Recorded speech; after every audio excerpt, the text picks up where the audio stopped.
viewers and gamers alike out there, welcome back for more of the lore of any crossover. For more for that, it's DC, Marvel, and Japanese anime crossover, and you name it, right here. And this is Marvel Spider-Man. Guess what? I'm wearing the Secret War suit that looks like the skin of Nightwing, except it does not have the red, but it kind of looks like the Nightwing skin. So, yay! So, yippee! So anyways, let's get, here's another interesting lore that I would love to share for you. And this time, it's another DC type of lore, and it's not Superman! I almost fooled you, didn't I?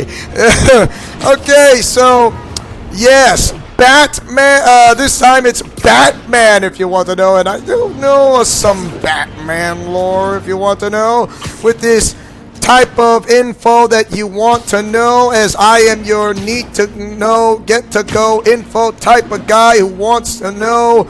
So give me the lowdown if you want to know. So I'll give you the lowdown with my words. We're going to talk about the 10 most underrated villains from Batman the Animated Series.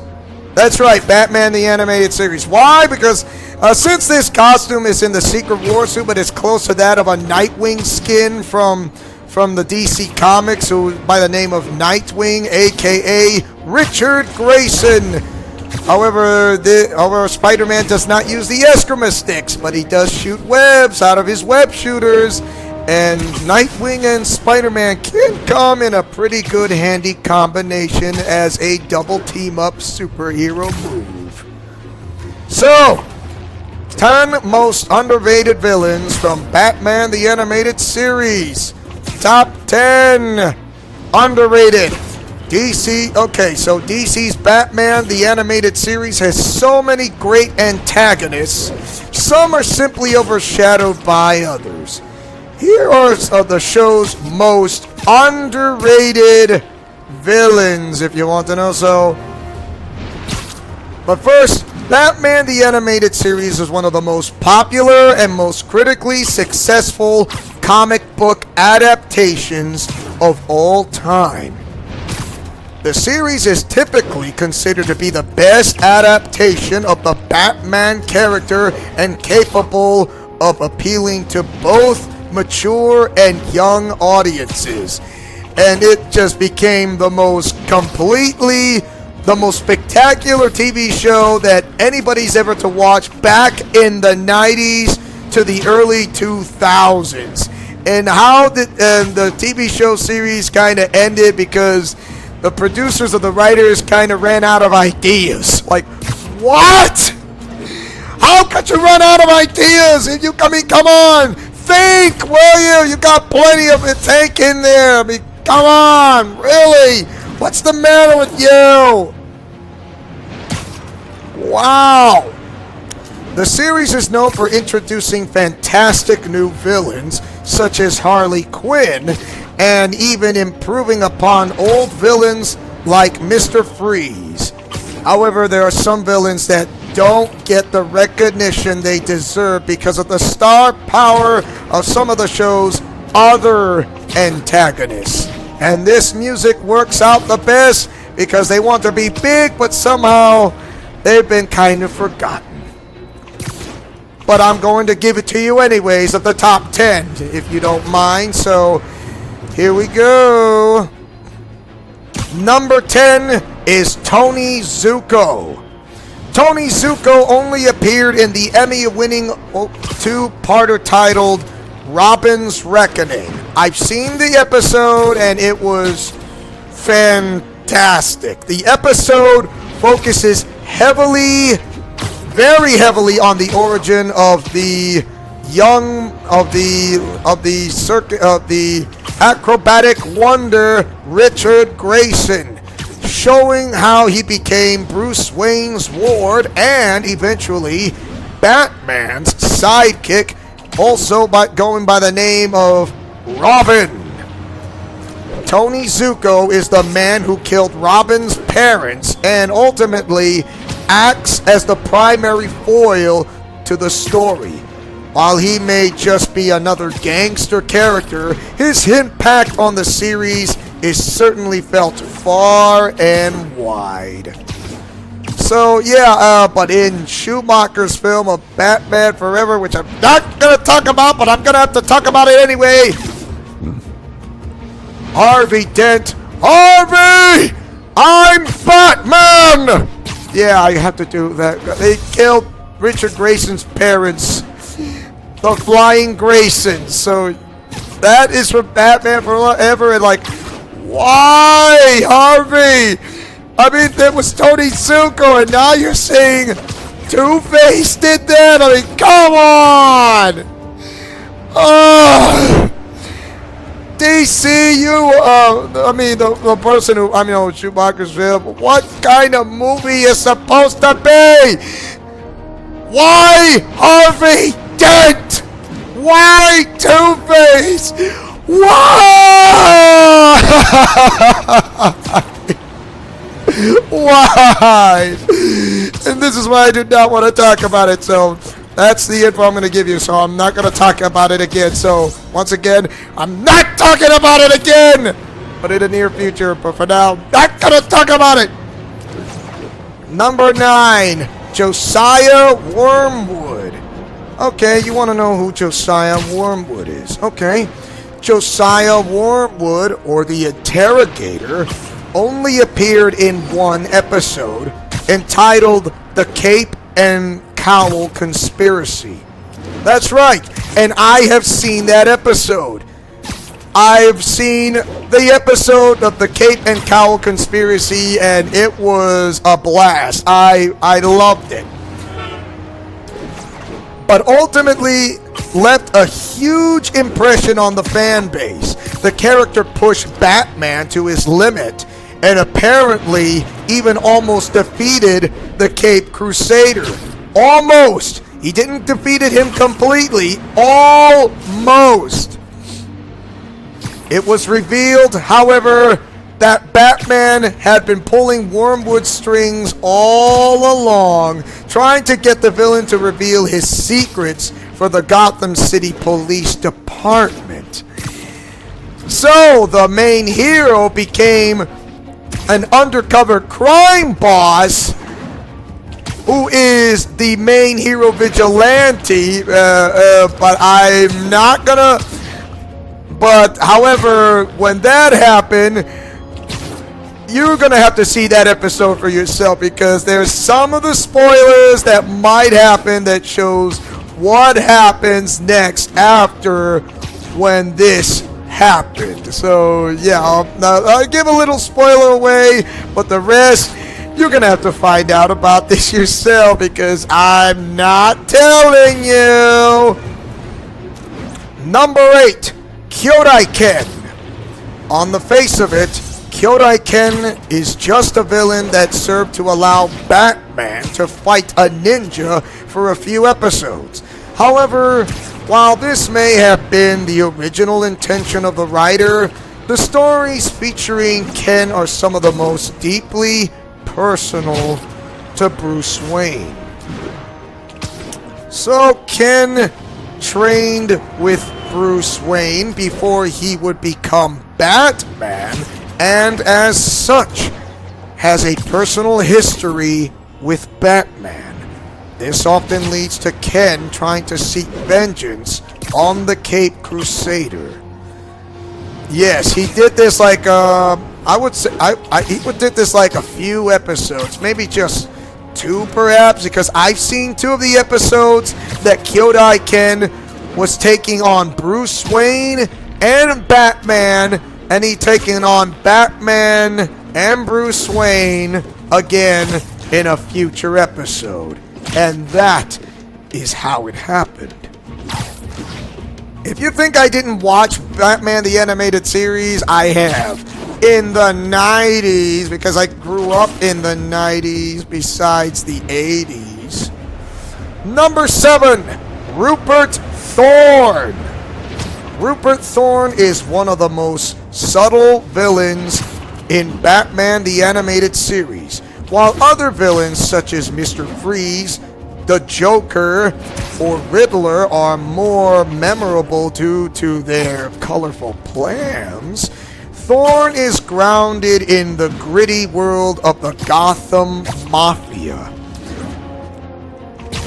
As such, most plots featuring Thorne hits closer to reality and require the Dark Knight to truly use his detective skills.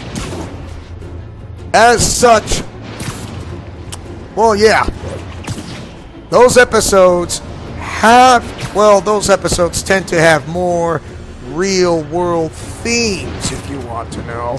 In other words, the crime mafia boss doesn't like to lose anything that the Dark Knight has to offer because he knows how to hunt down Rupert Thorne when using his detective skills and takes down the crime boss, and his empire is starting to crumble because he hates the way that his empire starts to crumble with blackmail and so on and so forth.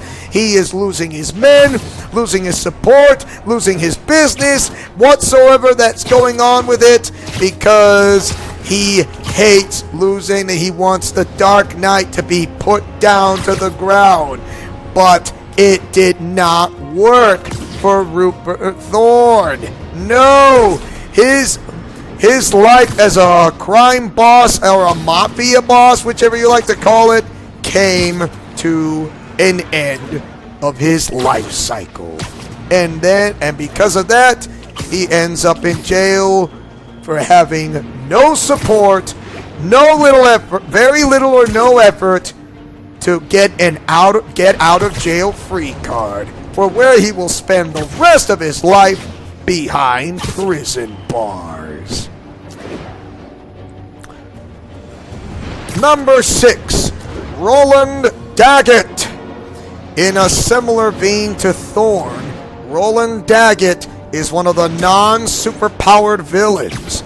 Daggett is essentially a crooked businessman who will use his power and influence to further his own personal desires in Gotham.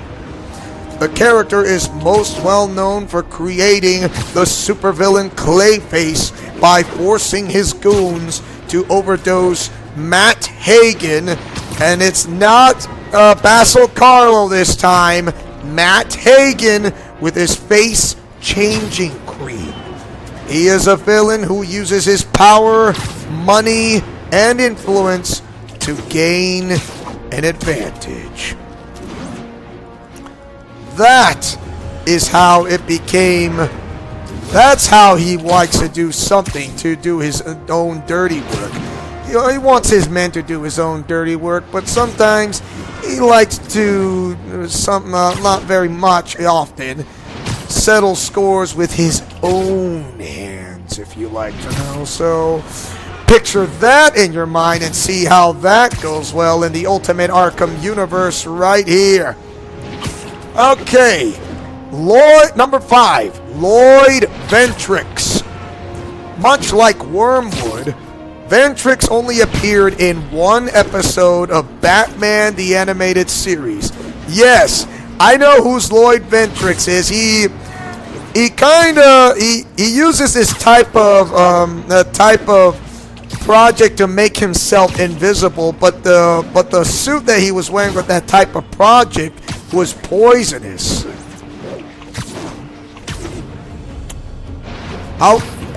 But it was certainly memorable and kind of creepy, if you want to know, at the same time.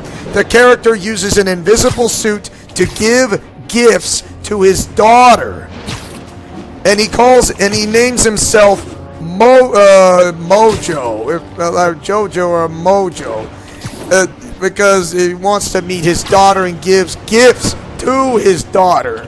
And because he got divorced by his own wife, he only visits his daughter many times, if you want to know. It's kind of like, I'm not stalking, I just want to give gifts so I can support my daughter, who he has been forbidden from seeing by the courts, and he's been breaking the rules, if you'd like to know, or breaking he's, in other words, the restraining order. He's breaking the restraining orders. Not only in his use of invisible suit creepy, but he's also an example of a real world problem. This leads to a very realistic scenario for the episode, regardless of the invisible suit, which could kill him, which he knows that it could kill him, but he said, so what? I'm not feeling any pain, at least not you what are going to feel. He also drives an invisible car. The same genetics of the invisible suit, that he can go invisible. Because it can bend light instead of going through, he can bend light that makes it invisible instead of light going through it. The same thing goes for the car he was driving, that it can bend, that he drives an invisible car. Number 4, the Ventriloquist.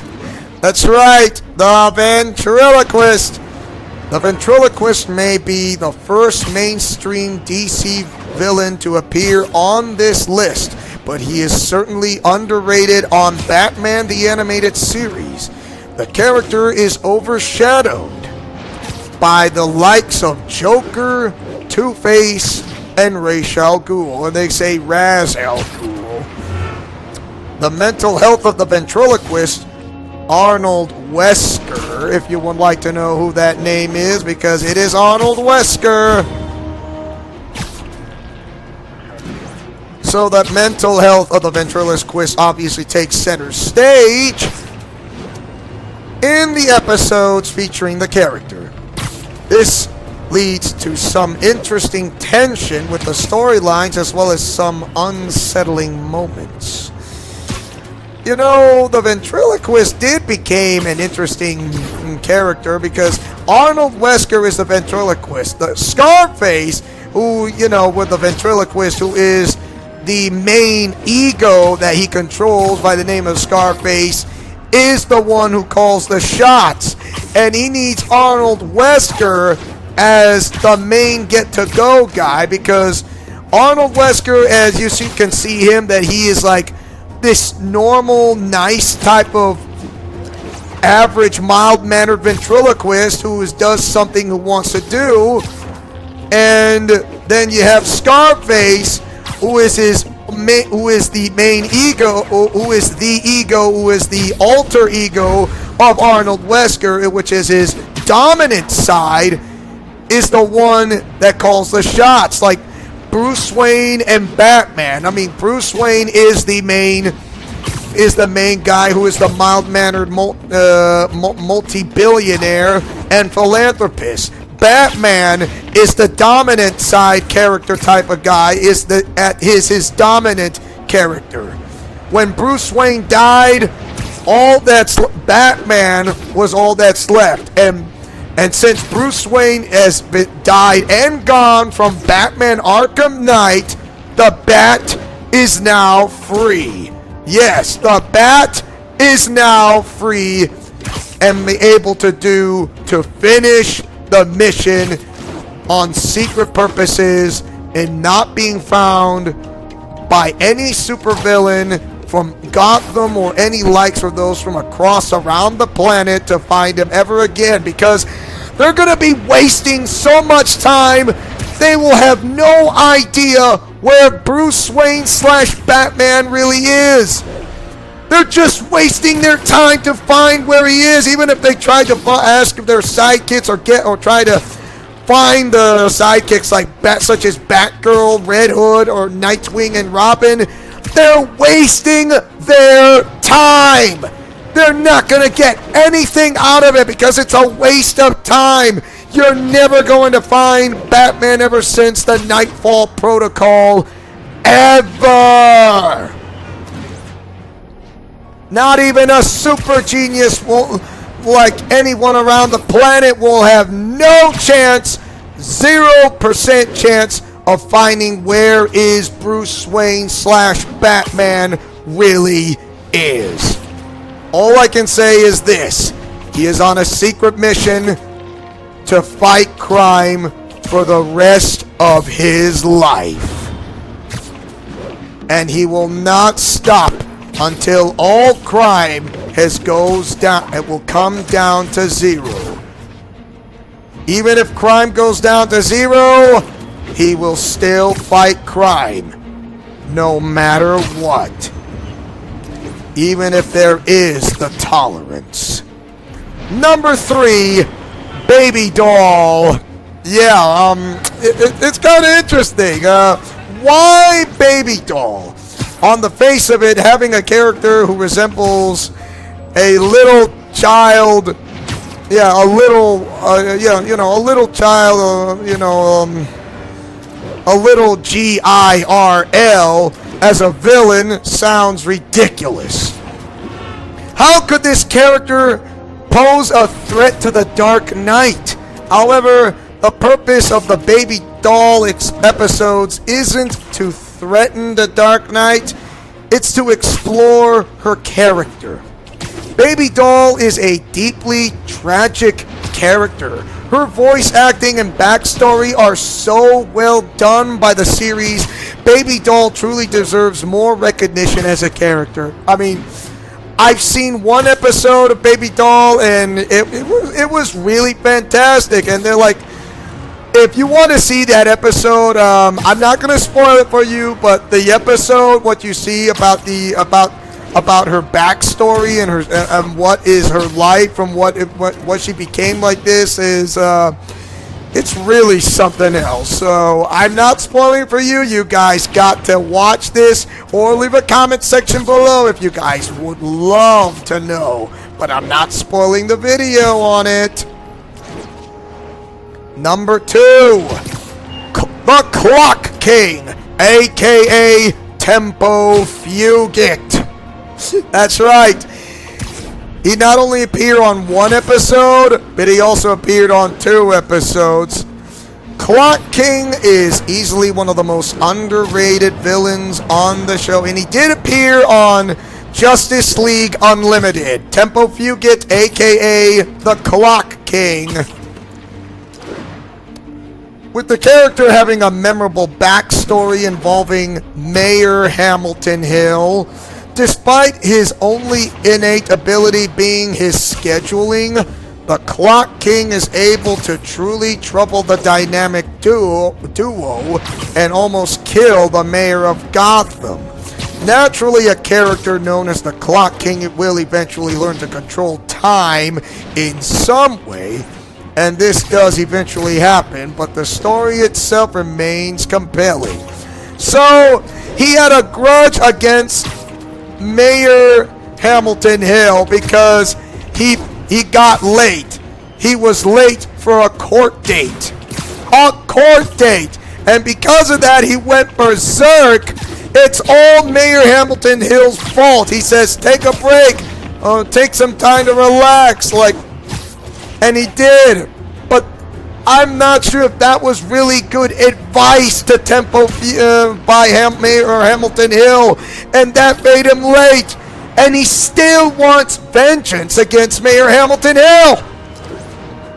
And he was able to develop a gadget from Tempo Fugit, the Clock King, on the Batmobile, and it sped up time so fast it sped for more than 24 hours, and it skipped over a day.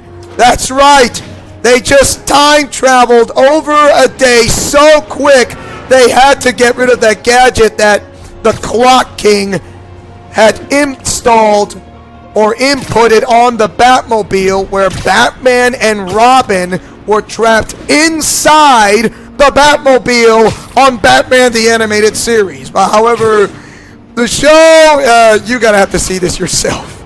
So it's something worthwhile to watch. And he also did appear on Justice League Unlimited for the Suicide Squad. Cadmus, if you want to know, because Amanda Waller. Yeah.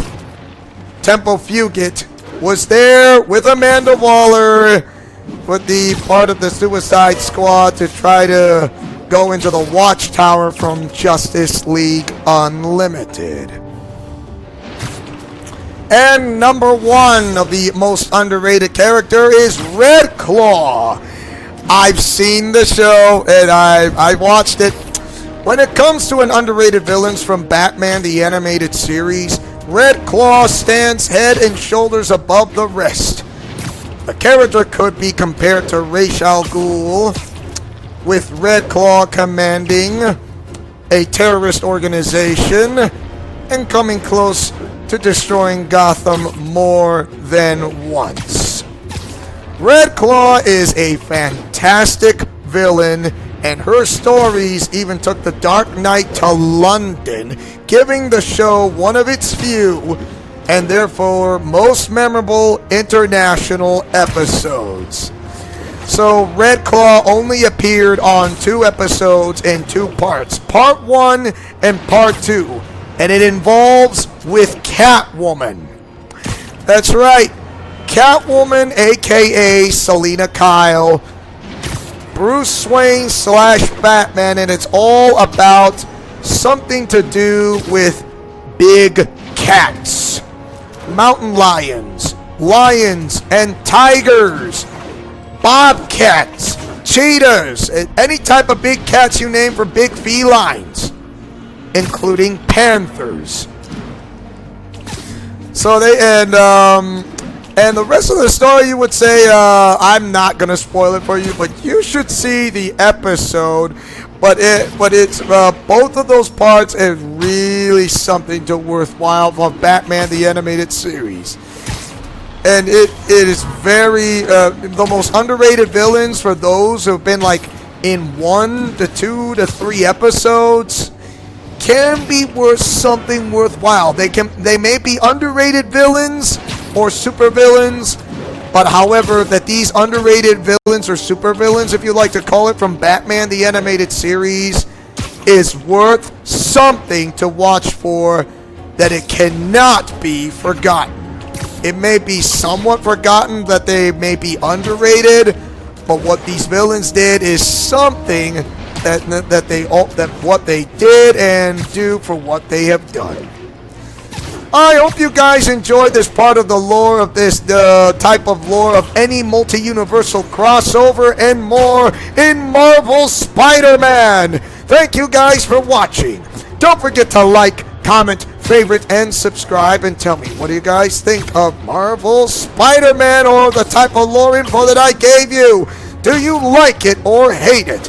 Mash that like button or share this video if you guys like this type of multi-universal crossover lore and more, as I am your get-to-go info type of guy, which is me, your friendly neighborhood spider cop, taking chances, making mistakes, and getting messy because I like peanut butter and chocolate and breakfast for dinner. Godspeed, play safe, and shalom in Leo's Let's Plays Alliance. Remember to fight with honor, love, truth, and justice. And see you guys next time for more of this type of multi-universal crossover info, lore, and more on Marvel Spider-Man. And remember, friendship is magic for everyone, but not the supervillains that are underrated because they really like to cause problems, and then once they finish, they'll be going to jail or something that they need help for without doing this ever again, because they need to learn their lesson or else it's more jail time for them. Why can't they? Instead, why do they have to do this the hard way?